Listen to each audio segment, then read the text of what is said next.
Lagi berapa hari je lagi nak raya ni? Korang mesti tak sabar kan nak raya? Jom, hari ni kita nak try masak rendang nasib. Okey, korang tumiskan sekali bawang merah, bawang putih, halia, lengkuas, kunyit dan cili padi.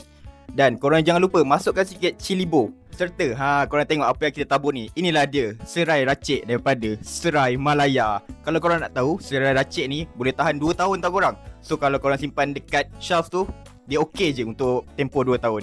So, jangan lupa tumis. Mestilah kena tumis. Lepas tu korang campurkan daging, hati, limpa dengan paru. Kenapa nama dia nasib? Sebab nasib korang lah yang makan tu dapat apa kan. Lepas tu kita campurkan dengan 1 kotak santan. Kita campur air dan korang tumis sampai dia kering. Sampai betul jadi tekstur rendang lah. Lepas tu korang masukkan kerisik, daun limau purut, daun kunyit. Korang keringkan lagi sampai jadi tekstur macam ni. Lepas tu dah boleh hidang. Ni dah hujung-hujung Ramadan ni. Korang boleh dah try rehearsal lauk raya rendang nasib. So, selamat mencuba.